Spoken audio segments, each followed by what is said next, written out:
Welcome back to the latest episode of e-commerce agency Wisdom, where I'm joined by Adrian, founder of Tante-E, Shopify Plus agency in Germany. And for anybody in my community, we all know Adrian. Adrian is he's been involved in the community for years and years and years. We've worked together for 5 years now, is it? Yeah, 5 years. A long time. Okay, well, try and find more excited about it. And what we're going to talk about today is what I wish I knew about embracing your mistakes. So in true Adrian fashion, he has a list. He prepared a list in advance of this because he's such a good student. So Adrian, over to you. Awesome. I'm super happy and excited to be here to share my knowledge and especially with this title to talk about all the mistakes, all the things I wished I'd known before. But to be honest, I think it's good. It's the one learning I have basically is to try and error and learn from the mistakes, and only this way you get better.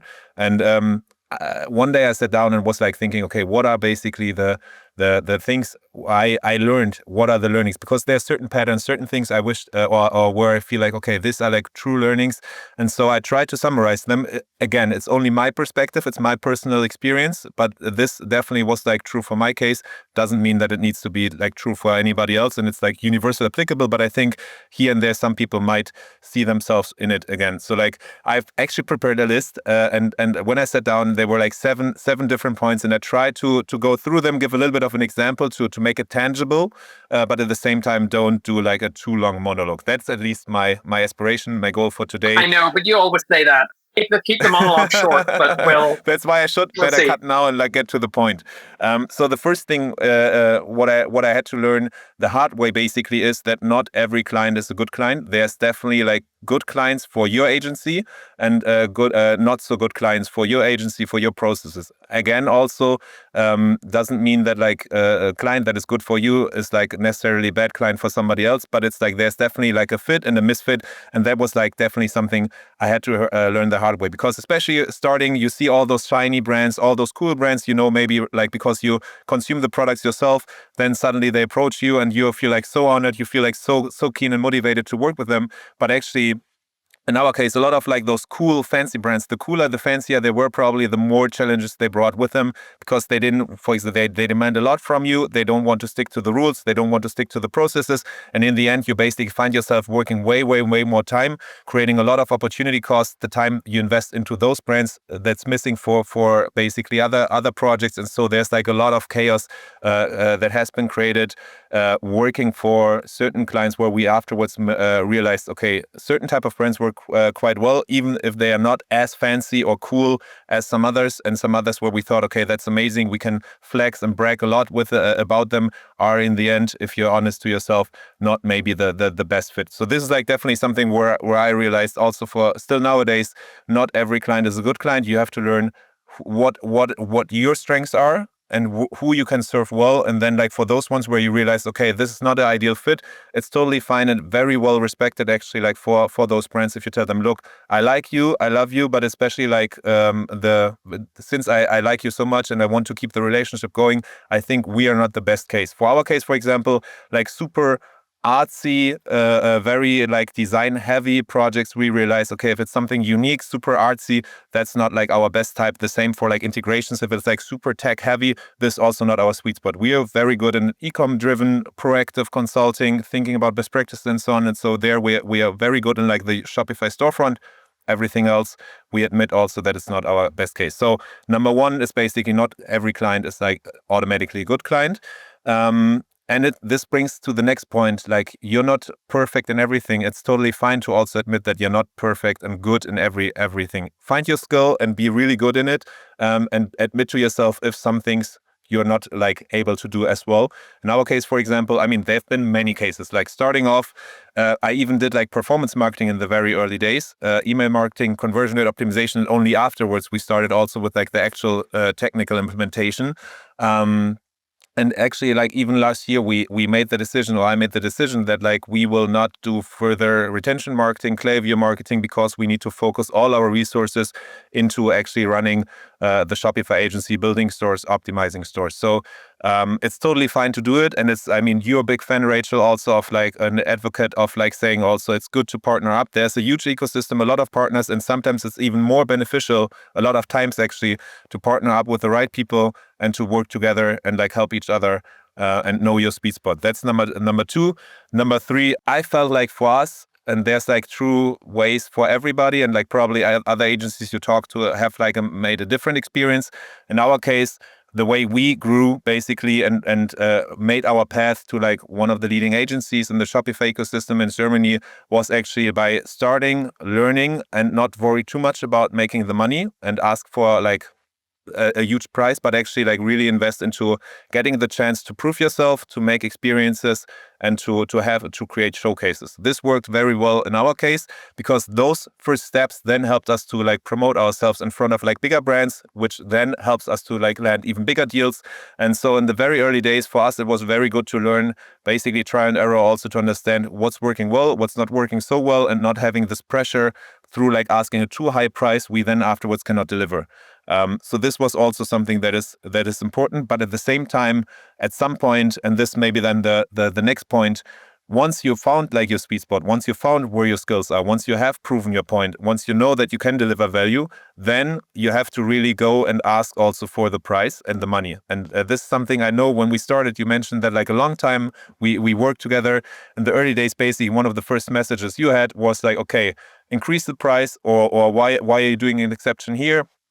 And ask for the money, ask for the price, because basically at some point, if you have proven the point, it's time also to charge for it. And this is something we definitely did way too late, and sometimes still nowadays I feel sometimes hesitating to increase prices or to adjust prices. Better mention like to adjust prices to the value you're delivering. So this definitely another learning.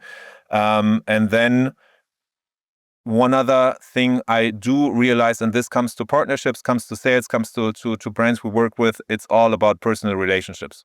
So this really, like running an agency, running services, is all in the end, we are all people. People work with people, and this is definitely something you have to invest into the relationships. In the early days, the relationships and the network helped us to grow and to get our first deals, get recommended to others, and make our way up the ladder basically. But still nowadays, in terms of partnerships, but also like one of our biggest channels still of like how we land, especially like big deals, is actually through relationships, and this is something you have to remember and keep yourself. Like as much as you focus on processes, as much as you focus on all those different other things and scaling and being professional means also that you have the freedom and the time to invest into relationships, because this is what's all about. At the same time, though, as much as you like relationships, as much as I'm a big fan of it, one thing that I had like to learn also the hard way, and it took me quite a while to learn, is also it's so important to have certain rules and certain processes and stick to it, and also communicate it. I knew that I was so afraid in the very beginning that people might talk bad about us, that they have like bad experiences, and so my natural reaction was always to please everybody and to make everything possible. And if a client asked like for something else, we didn't even discuss before. I was like, yeah, but if they give us a bad review, we better like deliver and we better do it. And sure. And we basically made our way and like did things we never committed on, we never agreed on, but somehow I was so afraid of like not pleasing the person that like we did that. And the interesting thing is, the more you do please people, I at least had the experience and the feeling, the more you please, the less you stick to rules and like processes, the less people respect you. And actually the opposite is the case. The more the people get like unhappy that if some point you decide, okay, no, but this now really like limit is reached. We made so many more things extra we never discussed about, that actually like leads then to people not respecting you, being unhappy, and so on. And one thing I saw, if of course, it needs to be clearly communicated from the very beginning what you do and what not. And of course, you try your best and you aim for a good output, but you have to stick to the rules. And if you communicate it correctly, then this leads actually to more respect and like a happier client. And this was also one thing that is so amazing. And this something also like when we get like new team members, naturally like you tend to like please everybody, but actually it's like a false truth. So this also big learning I had to make. And then one last one basically is talking about processes and rules. One thing is to set them, one thing is to communicate them, but the other thing is also to stick to them and don't make too many exceptions. Nowadays, still, if we look at like projects that are out of scope, that took longer than expected, that are more frustrating either for the client or for us, usually it always comes down to the learning that at some point we did an exception to our process, to our rules.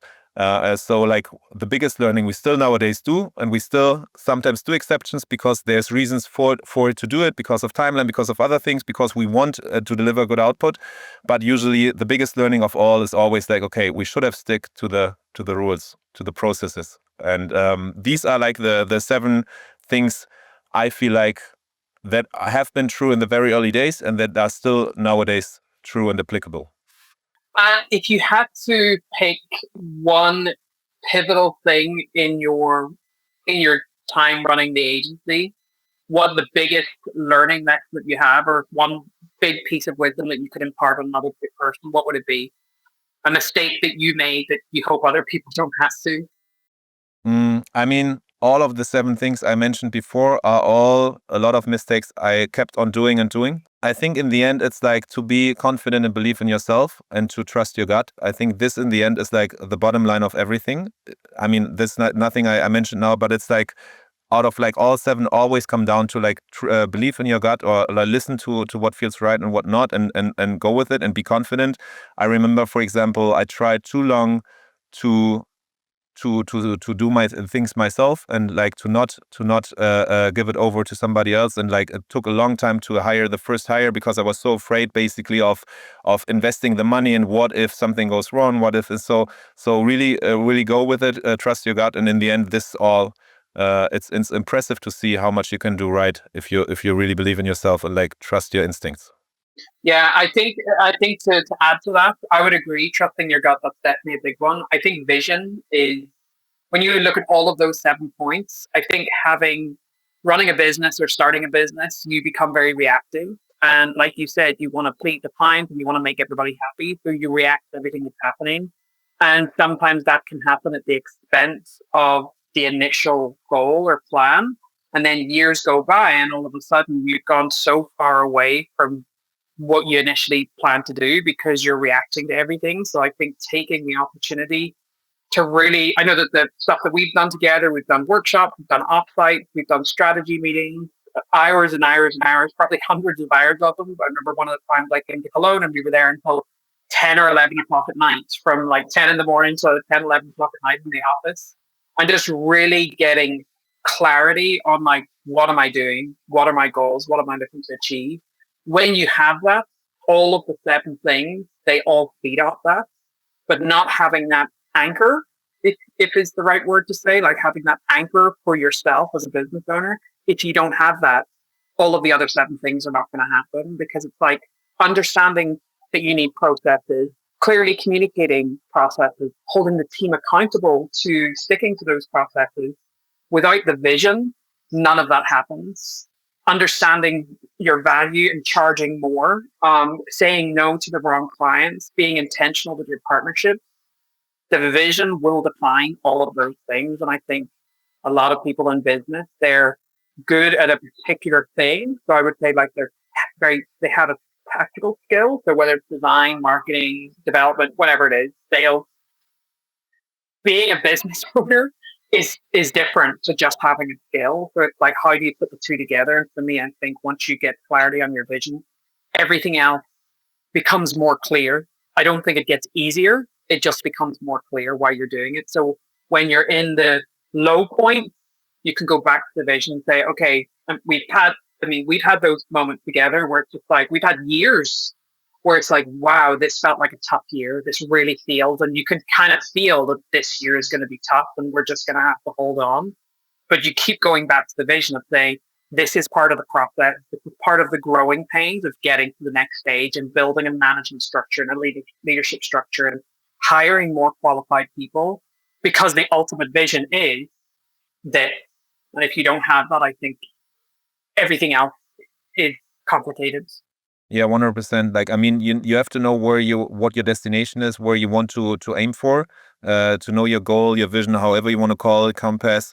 But like you need to know where you want to go, because times will, like, once you're getting busy, you don't have sometimes the time to really think about it. So you have to remember. And I think only if you know where you want to go, then this is like giving you the clear direction, and in order to also trust your gut, your instincts, because basically this helps you then to make decisions, because it's easy. It makes it way easier, because like if you don't know where you go, you can like take one decision or the other, all seem fine, and like maybe you do some decisions that lead you into this one direction, then you want to go to the other direction.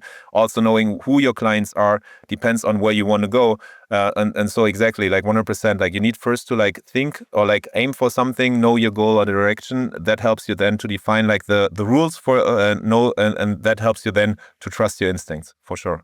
Yeah, 100%. And the reality is, wherever your destination, where you think you're going, might not end up being where you actually go, but that's fine. Like, at least that you have a sense of direction, and then where it ends up could be different, but you adapt. I mean, it's like building an online shop. In the end, like you have hypotheses, you have like assumptions you take, and then while you walk, you learn if those assumptions are true, or you learn something else, and you can analyze why it's not the case and learn from it.